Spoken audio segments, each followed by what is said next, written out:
Hello, everybody, and welcome to the Fumbling Gurus, a podcast that covers the NFL. And now, your hosts, John, Tom, and Gannon.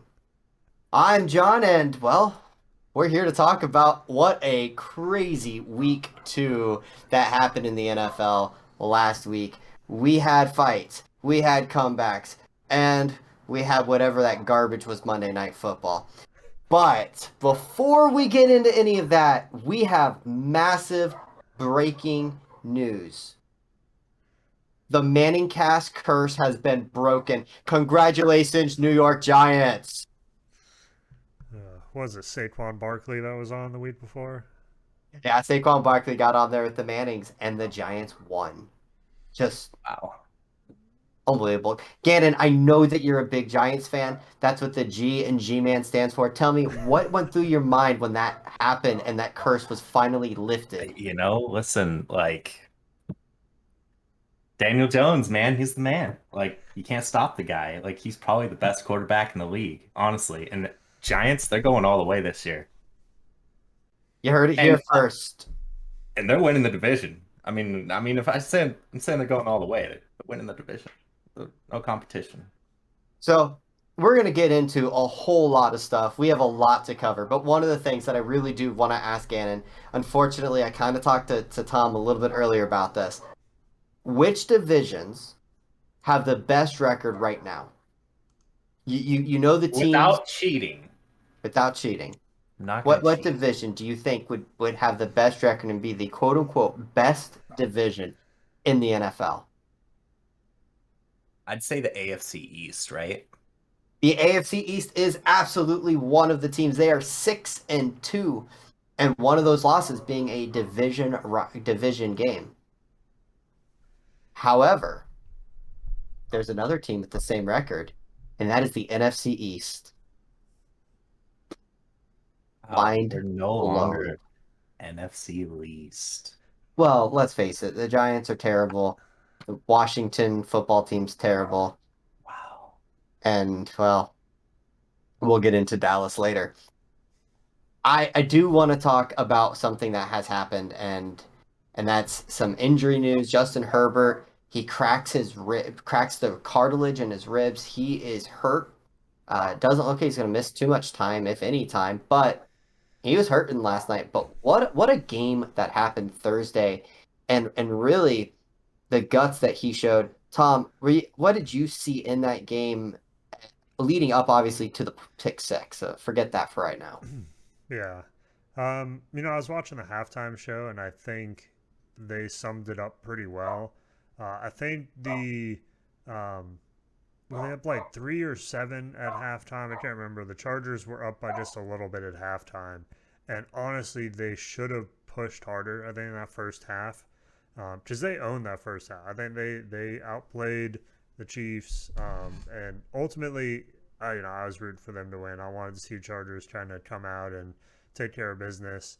But at halftime, they were talking about the fact that they did not find um, they did not find a way to score and take advantage of the first half. And everyone knows if you allow Mahomes to stick around to do what he's going to do, it's probably not going to end well. And that's pretty much exactly what happened that second half. They stuck around. Mahomes kept them in the game. The Chargers couldn't close it out. They had one misplay, the pick six, and that was pretty much the game. I think this game showed how good the Chargers really are, though, but they are still the Chargers. Mm-hmm. Justin Herbert, as great as he is, and trust me, Miami, if they had the redo, I think they take Herbert, right? Like this kid is unbelievable, but he has thrown like the most pick sixes since he got drafted. And once again, game on the line. And yes, the tight end was tired. Yes, it wasn't the worst throw in the world because of the tight end running the wrong route and not being able to come back to it. But it was still a bad decision that results in a pick six. Gannon, he's your boy. He's from your college. Is that is that his big thing coming out of college was he couldn't win the big one? Is that going to be his thing in the pros? I sure hope not. But I mean, you're looking at it right now, all eyes are on you. and you're battling one of the best teams in the AFC, and it just couldn't get it done, right? Mahomes went in there and unplugged the charger. It's like I will say though, I felt bad watching Herbert, go from just struggling to run, struggling to throw the ball, and then he throws that laser over the middle of the field. Wow. But these NFL players are just built different. I I mean I this would was a agree. I would agree. I mean, some of the passes that he threw were just insane. And they were missing some of their key pieces. J.C. Jackson, their corner, I think Hmm. was healthy, but still he's still coming back. Their number one receiver was hurt, and it shows that while they're look, Mike Williams, great receiver, Eckler, great running back. They've got a lot of pieces. They were slow a little on offense. They really weren't getting the separation that we're used to seeing, and Keenan Allen really is a bigger piece to the puzzle than I realized. So, Tom, was that something that you took away as well? Yeah, I expected, Mike Williams and Josh Palmer coming in. I think he's a rookie this year for them, but I was expecting a little bit more from them. Especially Palmer. I don't feel got as involved as I would think. But man, there were some catches Mike Williams was making that I still don't know how he's making those catches. So I think he's stepping up, and I mean we know he's a good player. But I think just with Keenan Allen missing, you're just is that little spark, and I think if you gave him time, I think this set of receivers could find a way to have that same impact on a game. I think even with this core that they played with against the Chiefs, I think they would find a way, but they're not used to it. They're not set up for that. So with Keenan Allen missing, of course, their wide receiver one, um, it's a big hit. And I think it also shows maybe a little lack of depth in the Chargers. That I mean, they just still get it done. But the fact that missing one key piece throws the game off a little bit. I mean, looking at my Buccaneers team, we were missing two of our wide receivers, and it threw us off. But we could still find a way to win.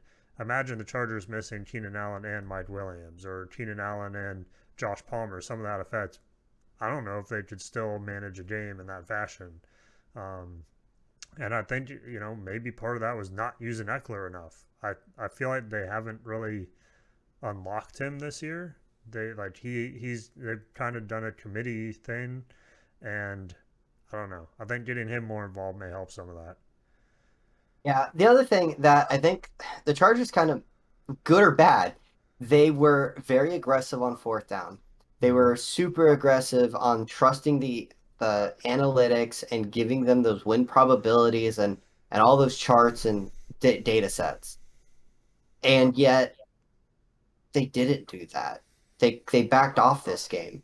And last year they won a game because they were aggressive and went for it on fourth down. This year they didn't. Has the public outcry on those failures gotten to the head coach? And is that a new identity, or was it just a fluke in the system on a primetime game against the Chiefs where the coach said, you know what, let's be more normal? Gannon, your thoughts on all that? I think that it's week two. It's kind of early on in the season. Looking at their schedule, they got enough easier matchups before they go ahead and face the Chiefs again. And I think that with time, I think they could be good. I think this game showed that the Chargers are a legit team, and they're just not there quite yet.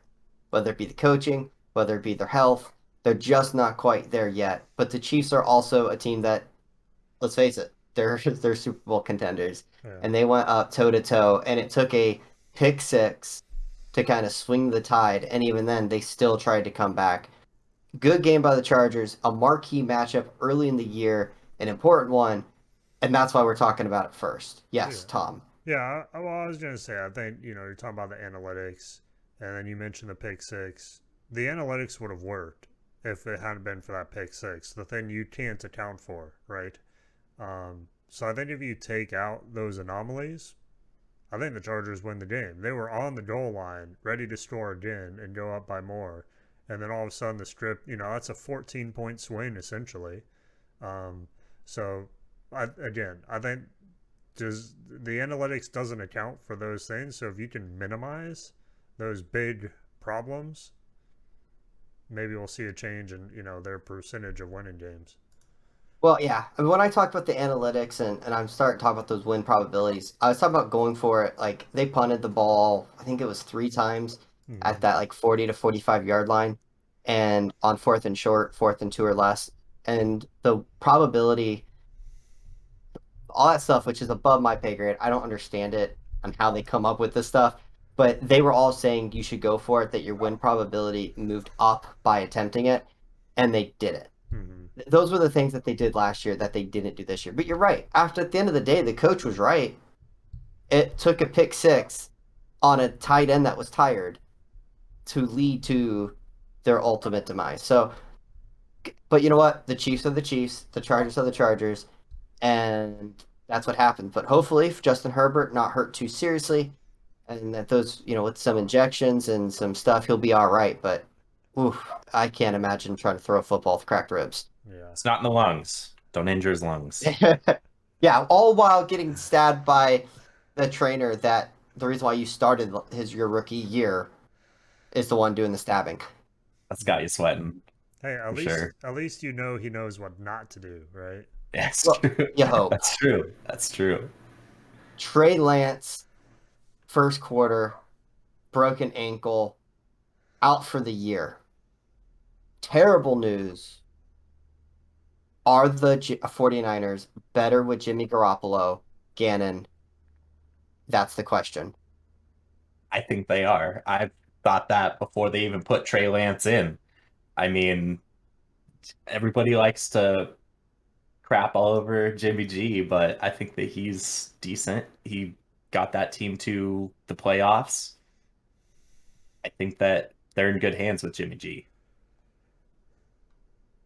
Trey Lance is the ultimate roller coaster. I picked him up in one of my friends' fantasy leagues. I told him, hey, you should draft this guy because I know that his highs were going to be high, but his lows were going to be low. And a quarterback like that is tricky to watch. Garoppolo is this, right? He's flatline. You're not going to get a real high. You're not going to get a real low. You know what you're going to get. Is that enough to? I mean, that quarterback brought them to a Super Bowl. That quarterback has brought them to an NFC Championship game. Is that the quarterback that can win a Super Bowl, Tom? I don't think with this offense, no. I don't think you can. Um, I mean, am I a fan of the way he plays? Am I a fan of how they play with him? I think so. I think um, we saw a little change when he came on the team, a little like sparked a little bit there, which I think happens whenever you switch quarterbacks in the middle of the game. Um, but I don't know. I don't. He's not. He's clearly not the future of the 49ers. So I feel bad for them because now this was kind of the season to get Trey Lance into the motion of being a starting quarterback and get him some reps and have him playing in games and hoping next year is going to be the year, something to that effect, right? And now they're back to square one. Don't get to do that this year. I think that's the biggest miss for me is now, well, what do the 49ers do with this year? Because I don't think they're a Super Bowl team, and they're not getting to test out their quarterbacks. So what's this year going to be about for them? Just playing games and whatever comes of it comes of it? Because they're going to be a middle of the road team. I don't know. What are they playing for right now? I hope that they fall flat. I'd love to see them win 4 games because Miami owns their first round pick. And with Trey Lance, that was a possibility. Hmm. I also think with the Trey Lance injury, if they would have traded Garoppolo, 4 games is a real possibility. Yeah. Unfortunately, well, with Garoppolo, I think this is a good team. This is a playoff team, but with Garoppolo, but I don't know if Garoppolo is the guy that's going to carry them. We'll see. Debo Samuel better have another great year. So that's about all I got with them. I mean, the injuries are starting to add up already. Kittle has missed the first few weeks. The the injury to their starting running back who just cannot stay healthy.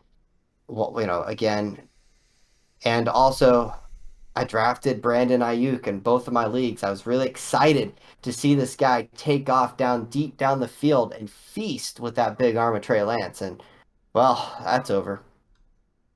But that's what happens. So the next, so obviously we don't think the 49ers are in deep trouble, but Tom, you don't think they're a great team. Gannon, I'm gonna list a team. Tell me, trouble for real or just a hiccup on the road, okay? All right. Denver. Oh. Good luck with that one. Uh, I want to keep telling myself it's only week two. It's only week two. But we put Denver pretty high when we were ranking those divisions, right? Like second at least. I think they're in trouble, man. I think they're in trouble. Uh, just narrowly squeezing out a win against the Texans and losing to Seattle.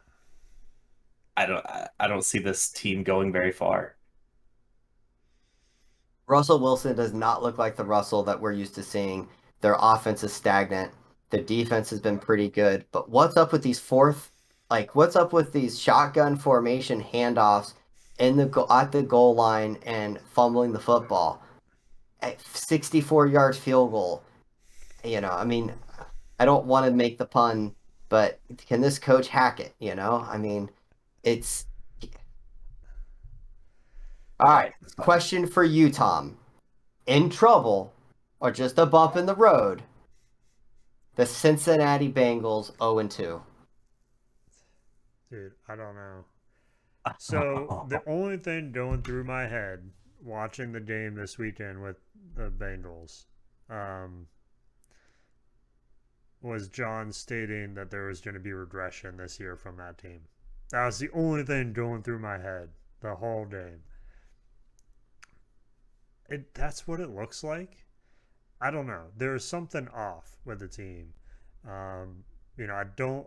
The offensive line isn't fixed. They're still having pressure and sack problems. Burrow can't get the time he needs, and I think it's showing. What his first throw of the season was a pick six or an interception. So I think I don't know, maybe it's off season preparation.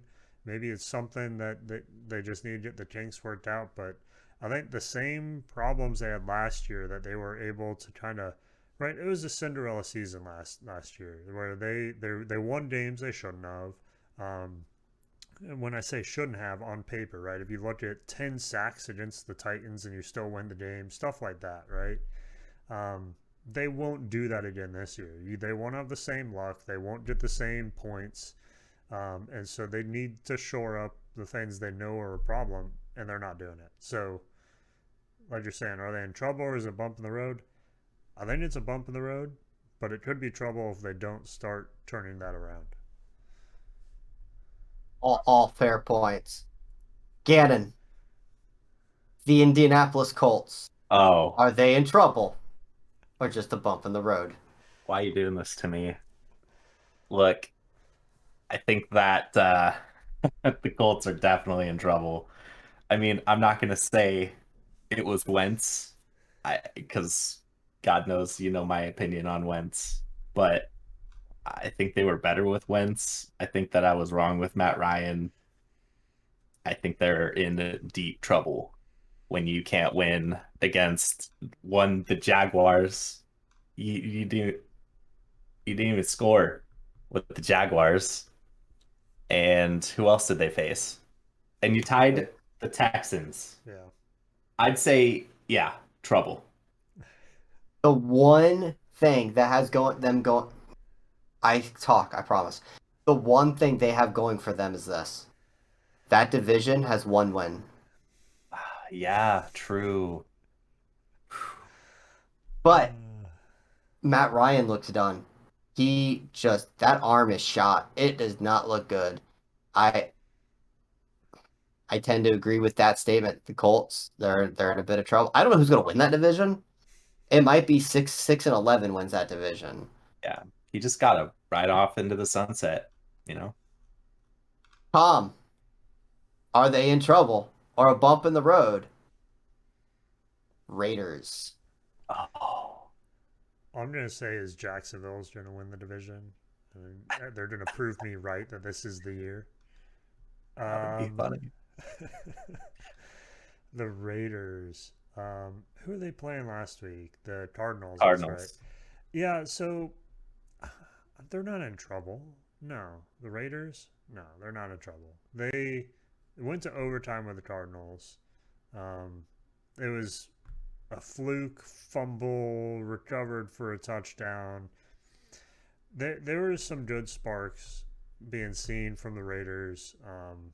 I think the running game is a little bit. They need to work a tad on that. Give their passing offense a little more time to get in there. They need to involve Adams a little bit more. I don't even think he's the top receiver last week. Um, I believe he was targeted twice last week. yeah. So I mean, you brought in one of the best receivers, and you're just not. And I don't know. Maybe it's they're still working them into the offense or still figuring out how this all works. But I mean, the guy needs to be more involved. And I think that's what we're seeing. The teams that are being successful these first couple weeks, the Bills, the Dolphins, even the Eagles to a point, and then even the friggin' Jets at the end of that game. The teams that are being successful have someone that can push the defense deep and get that separation and that big play a lot of times, or at least threaten that big play. And I think that's the Raiders aren't quite doing that. Um, I do want to correct myself there. He had 2 catches on 7 targets. hmm, So my apologies. They was targeted a lot, but that's just the box score. I don't know how many of those were throwaways. yeah. It doesn't seem like last week he was the offense. This week it really wasn't the offense. Hmm. So, I mean, yeah, they're 0-2, but just barely. So again, I don't think they're in trouble. They just need to figure out how to utilize their weapons because they have the weapons, right? It's not like we're looking at the team and being like, "Oh man, who's going to save them?" No, we know what the answer is. Just do it. Just do it. All right. There you guys go. Those are kind of the teams that I felt that we needed to talk about in terms of are they in trouble or not. But we you mentioned the Arizona Cardinals and what a comeback, down 20-0 at one point, and at one point the quarterback Kyler Murray had 20 something seconds to score a 2 point conversion. Just ridiculous. So they had a win probability at one point in that game at 2%, and yet they came out of there with a win. Were you able to watch any of that game, Gannon? I watched a little bit of it. I don't really remember how that last little bit went. I know that, obviously they won. Um, Other than that, I can't recall. Kyler Murray is such a cheat code. The way he can run around in the backfield and everything, it's almost like, when you're in a vehicle on Call of Duty, and he would know all about that. Anyways, back to what I was saying. So cheat code, being able to run around by time, but the way they win that, a scoop, a fumble, a scoop and score. And unfortunately, I needed Kyler Murray to throw like 60-yard pass, but well, whatever. The offense for them, it just doesn't seem to be really clicking, but they were able to mount the great comeback. Is this a way to propel them forward, or is this just a fluke, Tom? I don't know. I was watching the end. I think the end of the fourth quarter and then into overtime, and they were a mess. Um, like when they went, I think it was either the play to score the touchdown to tie, or it was a 2 point conversion. I can't remember which one it was. But the coach was having to change the play and yell at them from the sideline to figure out what they're doing. They had to get in stance. They were in the wrong stance. They had to figure it. They didn't know what they were doing. It wasn't like, hey, let's run this play, let's get it done, whatever. No, it was a mess. Everyone was trying to figure out what was going on. At least that's how it appeared watching the game. And that to me is like yeah, they may have won this game and they may have come back and whatever, but that won't last. If they can't figure out a better way to play a football game and have those plays ready and whatever, it's only a matter of time before you lose a game in spectacular fashion because of not being able to get it done in those last couple seconds. 23 to 21. They call a timeout to get the 2 point conversion play that they want. And they took a penalty, Yeah, yeah, a a time, delay game penalty. yeah, off of a timeout. How? Cliff Kingsbury, his seat. It's got to be a little warm, right? Yeah,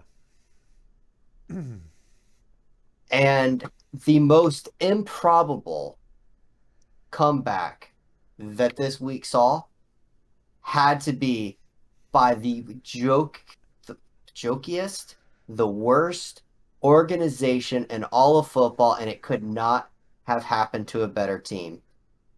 The Cleveland Browns had won the game.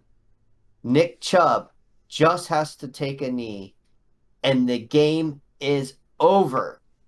The Jets cannot stop the clock. And yet, he scores a touchdown to go up by 13. They kick the ball back, and the Jets score. The Jets do an onside kick, and they recover. And then the Jets score again and end up coming back and winning, beating the Cleveland Browns by a single point. that Gannon, well, go ahead, Tom. that first touchdown was a blown coverage for like a 66-yard pass from Flacco. Like By who? by Mr. Flacco. By Mr. Elite himself, Joe He's Flacco. What year are we playing in right now? Like Flacco is playing. We have Geno Smith as a starting quarterback. Do you know which quarterback is second in the NFL in yards thrown?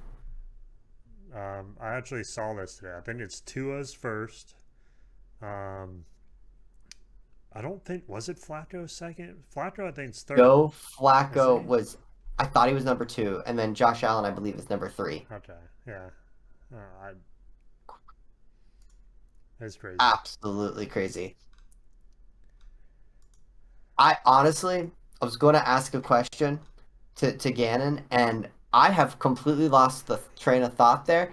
Oh, I know what I was That's going to say. So there was a picture going around. I sent it to you guys. I'm not going to go in great detail, but I'll kind of give a generalization for those kids. There was a doll,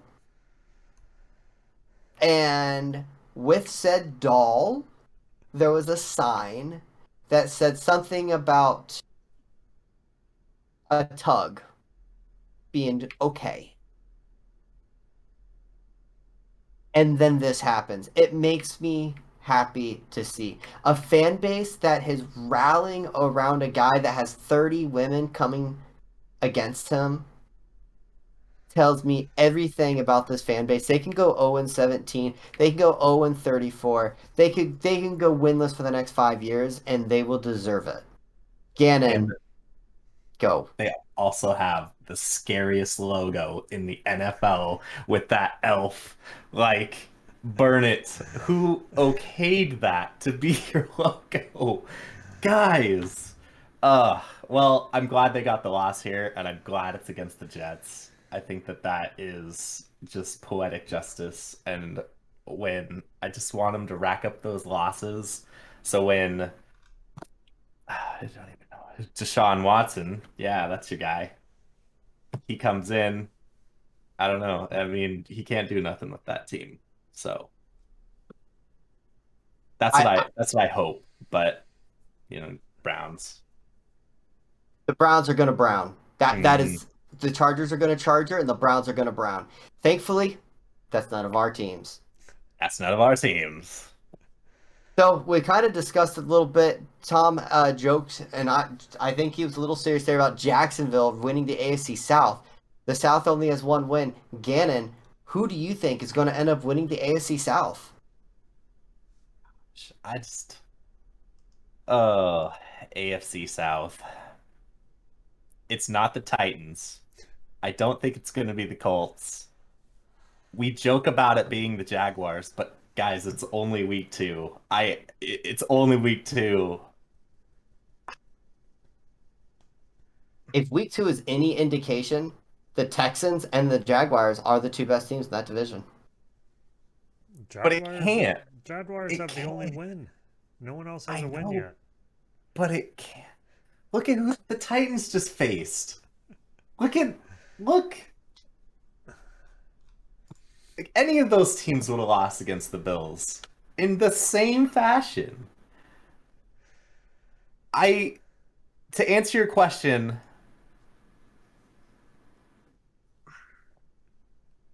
I'll go with the Jacksonville Jaguars just because I like you, Tom. It's going to be Yes. fun. It's going to be silly, but it's going to be fun. And then on the flip side, you have the Cincinnati Bengals 0-2, the Cleveland Browns, who just blew a game to the Jets, the Baltimore Ravens, that we're going to talk about here in just a second, and the Pittsburgh Steelers that cannot score points with their current quarterback. Who wins that division? I still think Baltimore's the better team, but man, do all four of those teams have warts and issues? Tom, you're shaking your head. Fill us in with that, with those thoughts. I think we ranked Pittsburgh as like the bottom of the division. I am third. They're top of the division right now. And the Bengals, one we put at the top, can't win a game. Hit them second. They are.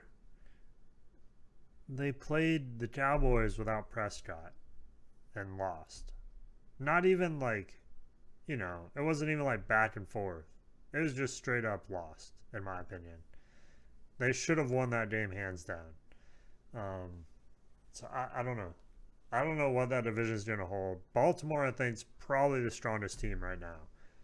They've just been a little unlucky, especially against the Dolphins, to let them come back like that. But if I had to pick a team, an all around team that looks good right now, it would probably be the Ravens. Yeah, I agree with that. Pittsburgh's offense with Mitchell Trubisky is just bad. All right. Well, there was a lot of news between two of our three teams. So, of course, we're going to start by talking about last night's game. Gannon, give us a little rundown about the terrible, terrible game that got played and the Eagles dominating victory. Listen, okay, before the season even started, everybody was talking up the Vikings as they're going to be this great team. They could do all these great things. They come out and they beat Green Bay. Everybody thought, dang, okay. We see the Vikings, we see them. They're going into the Eagles. They're going in the link. Home game for the Eagles. People were doubting them. They're saying the Vikings are going to run in there and they're going to beat them. I was scared. But then the game starts and Jalen Hurts takes off. I just Justin Jefferson slay one-on-one. Justin Jefferson. I think he had I think he had 60 yards, something like that. Dalvin Cook wasn't a factor.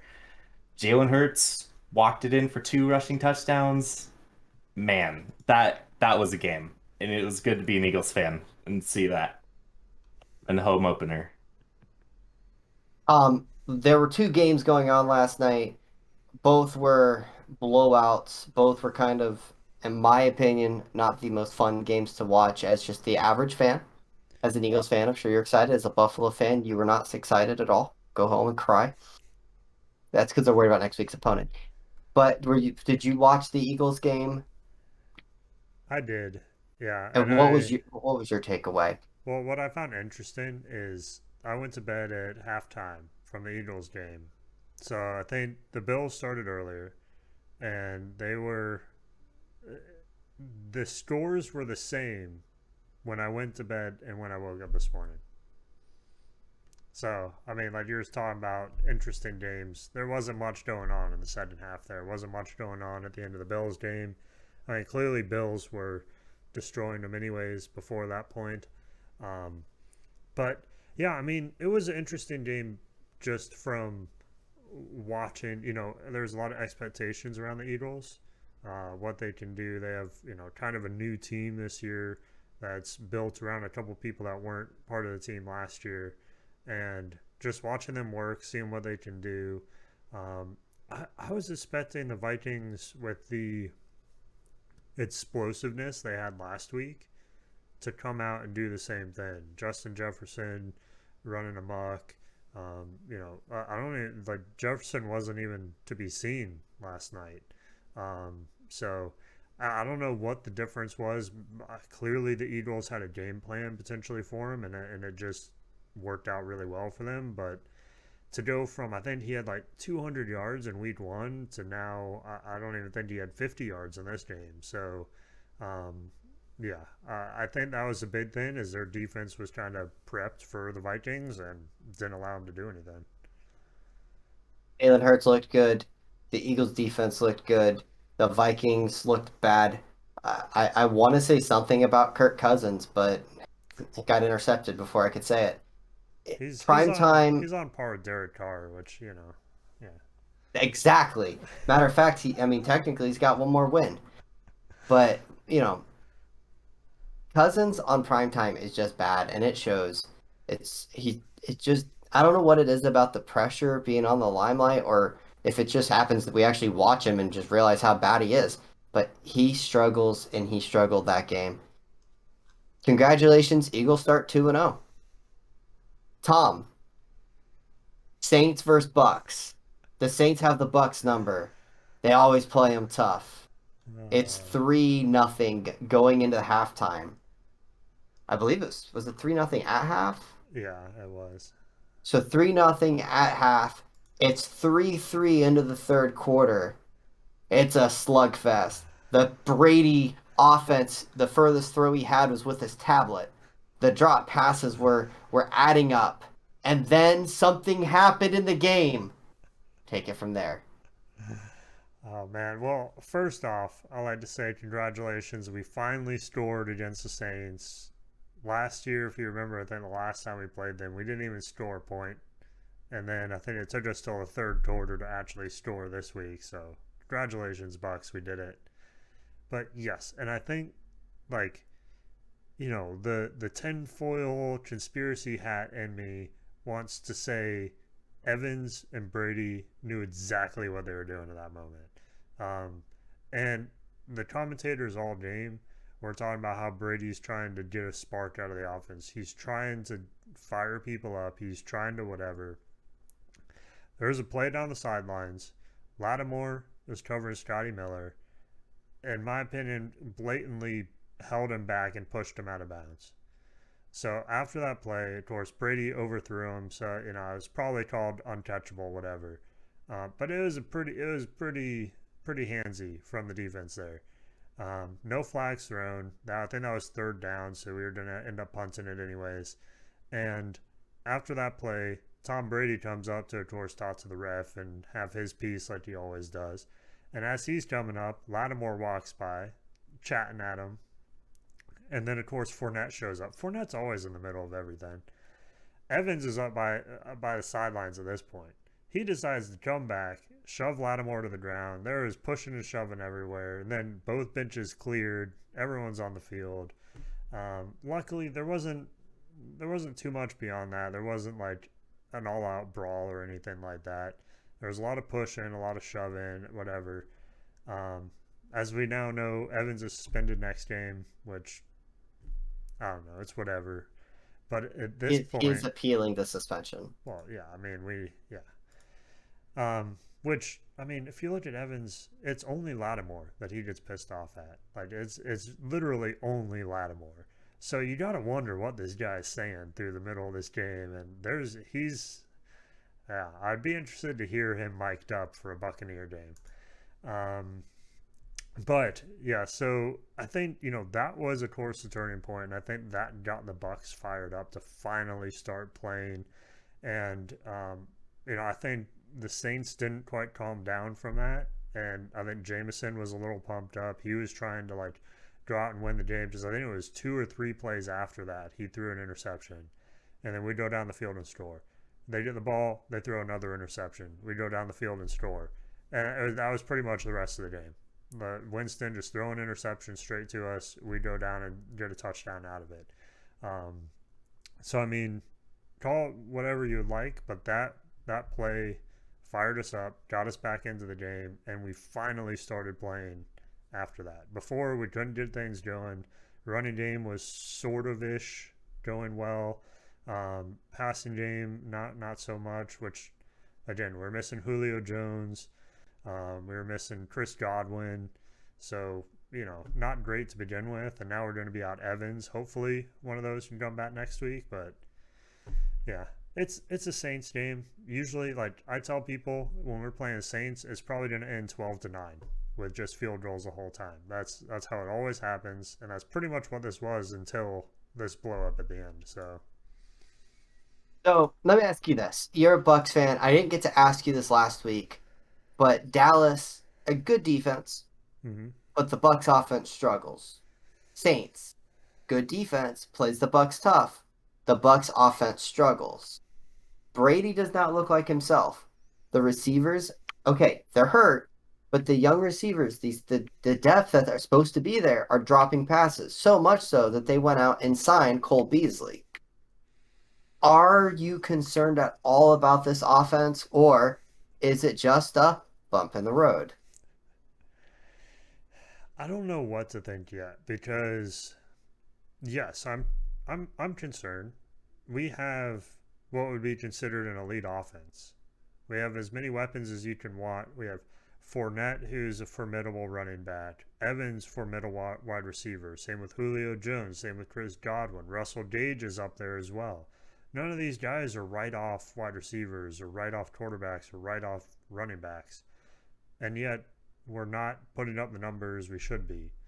Um, and I think part of it's on Brady, part of it's on the wide receivers, because and I mean, this is just Brady in general, but there was a lot of frustration in the Saints game of people not running the right routes, people not being where they need to be, Brady expecting something different of whatever's going on. So, but I mean, I think we had the same conversation all last year about how the Bucks couldn't get their offense running correctly, whatever. Maybe it's just their mo. Maybe that's just how Brady operates. I don't know. I think he's expecting like a Patriots level discipline, and the Bucks are. I mean, we had an all out brawl. We're not a Patriots discipline team. So Gannon, your thoughts on the Buccaneers in that game? It's hard even with a banged up Bucks team. They're still one of the best in the NFC. Like it's hard to argue. You know, Brady, dude, he can work wonders, and even against that Saints team, he managed to do it. So going forward without Mike Evans and even a bunch of rookies around him, I think he'll be just fine. Eagles in the NFC, obviously at 2-0, you got to start looking at that. I mean, I know it's early, but the Eagles have a favorable schedule. They should be winning a bunch of games. Are you concerned about the Bucks as of right now? So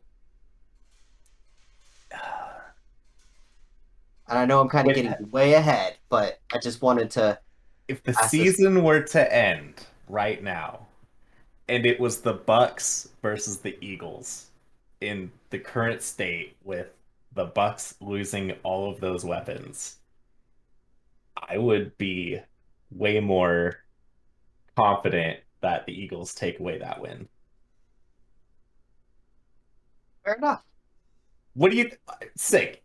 You're the Bucks fan. What do you think? Do you think I'm right? Like, well, that happened last year, right? We played you guys, I think, second game of the playoffs, and it was opposite hmm. story.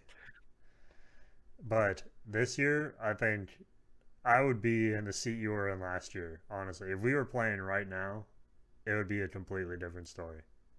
Okay. All right. I think that Eagles overall better team than Mm. last year. I think that Jalen Hurts improved a lot from what I saw in the last game. If he can keep doing what he's doing, great.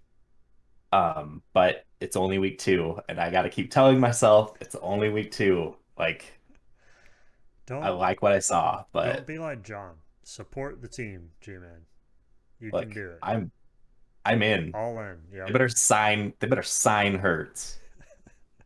Well, I am going to kind of pass the mic real quick to Tom All right. because we are going to move over to the Dolphins game.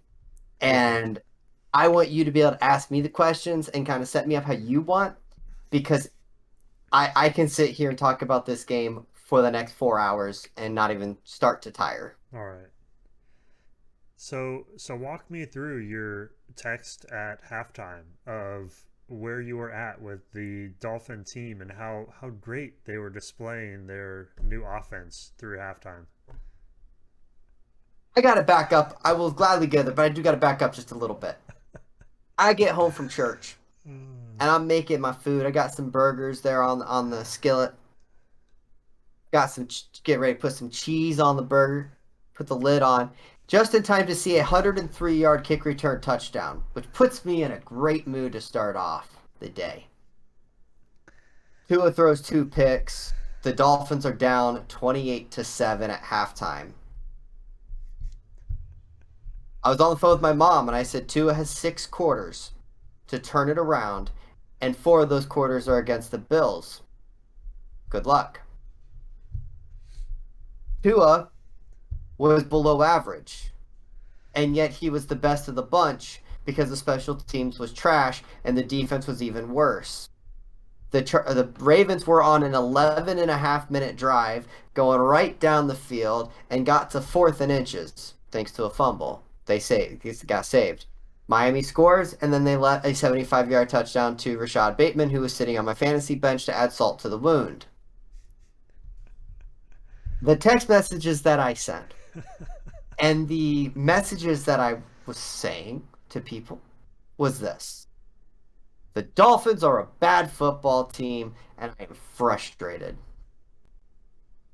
The main one I remember was I have supported Tua this whole time. And now I think I have to finally say Tua's not the guy.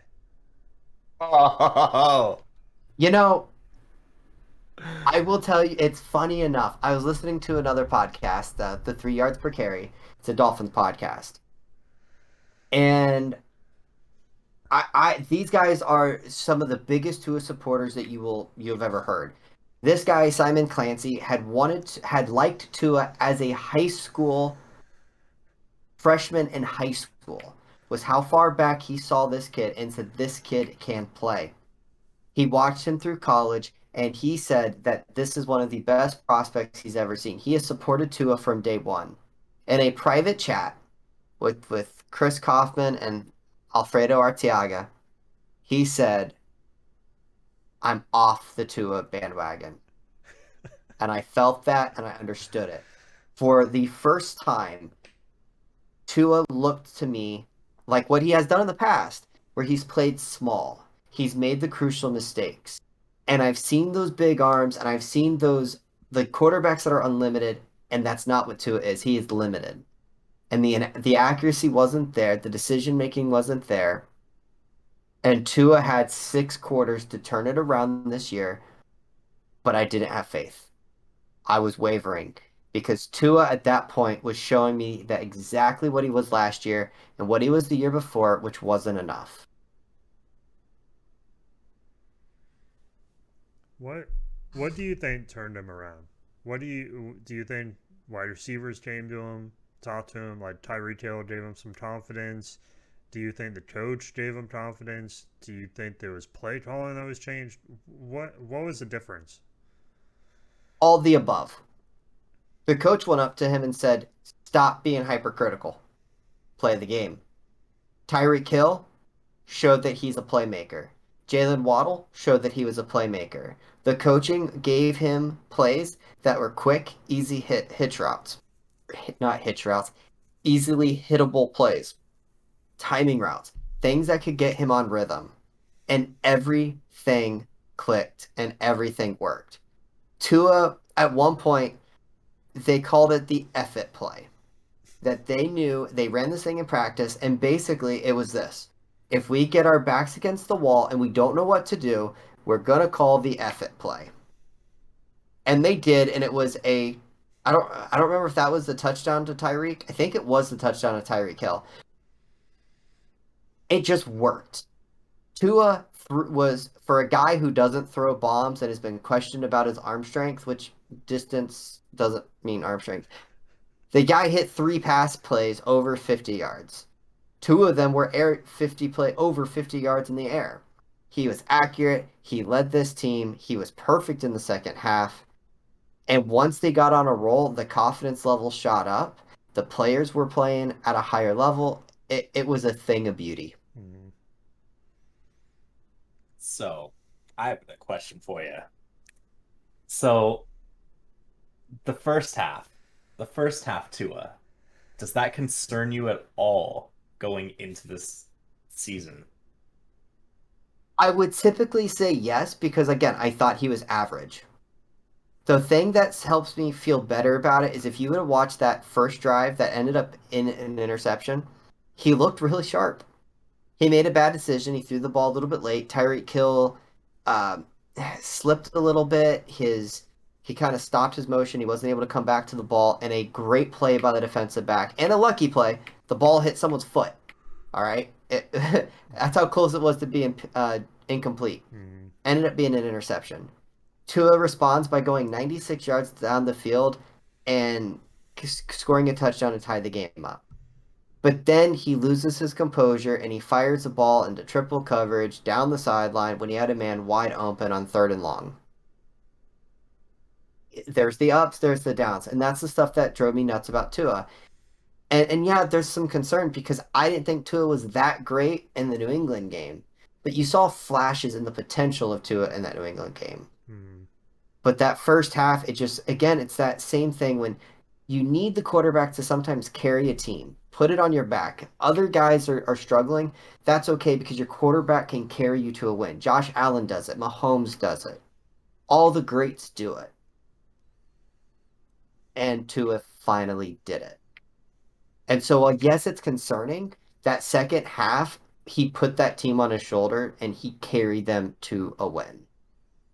Do you think that's what we're going to see moving forward is second half Tua?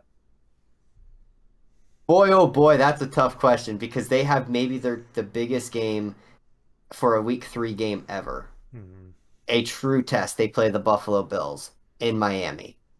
He can't look small. He can't play down. He has to continue to elevate. One thing that you hope happens, the coach said it. McDaniel said, he goes, I think that maybe he'll start listening to me. And what he meant by that was constantly says, don't think about your mistakes. Go out and play. Stop being so critical on yourself that you can't get over a mistake. Go out and play. You have the skills. Go out and play. And he did that. And I'm hoping that's what we see from this point on. I hope And you're right. and just to give you guys an idea, for those who maybe missed it somehow living under a rock, the Dolphins were down 21 points in the fourth quarter. Matter of fact, with 12 minutes left in the fourth quarter, they were still down 21 points. And they end up going on this ridiculous run. They scored 21 points. The Ravens kick a field goal to go up by 3 with 2 minutes and 18 seconds left. And Tua led Miami Dolphins go right down the field, and with 17 seconds left, he hits Jalen Waddle for the game winning touchdown. It was beautiful. Both receivers, Waddle and Hill, had 11 catches and over 170 yards, first time in NFL history. Tua threw 4 touchdown passes in the fourth quarter. Gannon, do you know the last quarterback to throw 4 touchdown passes in the fourth quarter? I don't. Flacco. Um, it was Sage Rosenfels. Who? Yeah, he's quarterback for the Dolphins and the Houston Texans. It doesn't happen very often. Two through six touchdowns, all in all. What a game! Oh, I went from being frustrated and upset and annoyed to pacing back and forth. And after the game was over, I just laid on the couch and I was physically and mentally drained because of how the emotion that poured out. It was such a fun game to watch. And Dolphins, you deserve this win. Congratulations, Ravens, suck it. Yeah. I mean, you do have the best Starbucks barista as head coach. Any other questions before we move on? No, I think that was it was a good team too. It wasn't like you guys were playing someone that Yeah.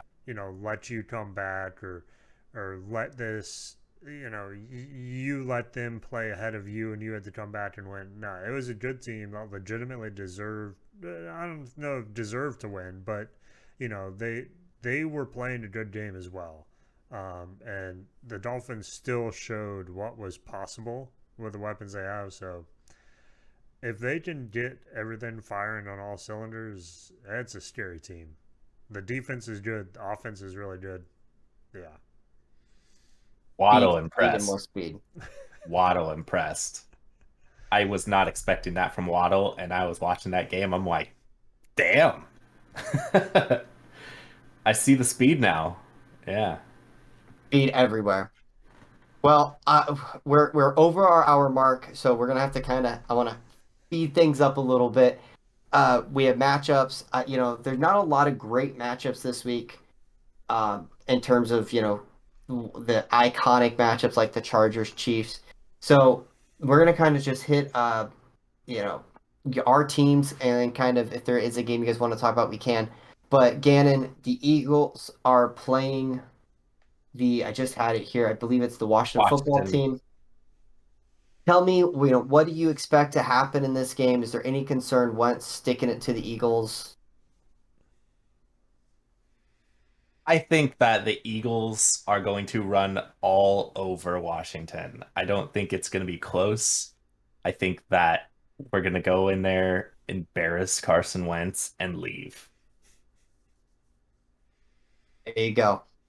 That's pretty much. I mean, I think you're fair with that. So Tom, so I go looked ahead. up. We were talking about the top three passers for the first 2 weeks. Tua is number one. Flacco is number three. Carson Wentz is number two. Thank you for looking that up and correcting me. So yeah, he's sneaky. They're sneaky good. I don't know. Three interceptions in the past two games. I, you know, The Bucks have maybe. I mean, the Bucks truly have the marquee matchup. Hmm. I mean, I'd say honestly, I'd say the Dolphins and the Bucks have the two marquee matchups this week. The Bucks are going against the Packers. Many have this kind of circled as the fight for the number one seed. The Bucks are going to be without Mike Evans. The Bucks are going to be without Godwin. Julio Jones is probably going to play this game. Cole Beasley will be elevated from the practice squad. The Packers, young receivers, but those running backs are good. What do you see from this game? What do you think the outcome's going to be? And what are you most interested in watching? I think for me, if you watch the Packers' first couple games, all you need to do is stop the run. I think there Aaron Rodgers will have his moments. I don't think this team can be carried by Aaron Rodgers and the wide receiver core that they have. Um, and what's the one thing the Bucks are really good at? Stopping the run. So I think if we come out and play our defense and force them to stay in the pocket, force them to throw to these receivers. Our secondary has proved in the last game that we can intercept the ball. We can take that stance. So I think if we can stop the run, that's going to be the biggest thing. If we just stop the run, play our offense the way we need to, um, we shouldn't have a problem. But if we can't stop the run, if we let them to do what they want to do on offense, it's going to end up being a shootout and a coin toss of who almost gets the last possession to win the game. Yeah, it's a good matchup. Kind of interested to see how the Bucks defense is able to handle those running backs, and because this is to me the best offense they faced so far, and the defense has played great, but also Green Bay's defense is nasty, and the Bucks offense has struggled. Let's see if they can, which team can kind of get their offense fixed against both good defenses. Hmm. Miami plays the Bills in Miami. Miami has struggled against the Bills. Miami has struggled against Josh Allen. They the Dolphins really to showcase who they are and to prove that they are a top team needs to beat a top team. They need to challenge Allen and the Bills. The Bills have steamrolled the Titans. The Bills steamrolled the Rams in week one. So this is really a good test. Unfortunately, I think the high of coming off the Ravens game is going to impact them a little bit. I wonder if this team will be playing as sharp as they need to be. I think the Bills do win this game. I'm hoping it's close. I would love to see Miami sneak it out. They have it as a 5.5 point underdog here at home, and that feels about right. Um, I think Miami keeps us within a touchdown, and I honestly won't be shocked to see if they win this. But I'm not counting on it. I kind of have this as a loss, which does stink because I'd like to see them take down the Bills. You're muted, Tom, or Gannon. I want the record to show that I think Miami's gonna win this game. So I'm just gonna throw it out there. I think Miami upsets the Bills. Wow. Yeah, I hope you're right. If they do, I will be unbearable for the next week. So I'll probably not even show up for the podcast because you it's guys fine. won't want to hear me. I think this Bills team, I said it from the beginning of the season, before even week one, they're the team to beat. As much as I want Miami to win, and I think they can, this Bills team, I wouldn't even be surprised if they went unbeaten. I don't know who's going to beat them. They've played the Rams, the Titans. Their next matchups are Miami, Baltimore, Pittsburgh, and Kansas City before a bye week. That's a tough schedule, and they're demolishing people. I mean, that's just it. It's a tough schedule. I could easily see a slip up in one of those games. But but again, they are the class of the AFC. So are the Chiefs, and that's why I picked, those are the two that I would say are the Super Bowl contenders. And we'll see how it plays out. Well, guys, this was a action-packed, lots of stuff going on in the NFL.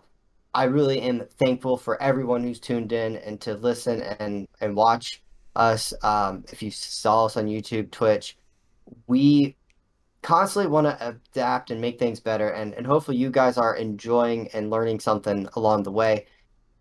My kind of favorite part of the podcast, though, is coming right up, and that is our final thoughts, where we just kind of say whatever we feel like saying. Gannon, your final thoughts on the week before we say goodbye.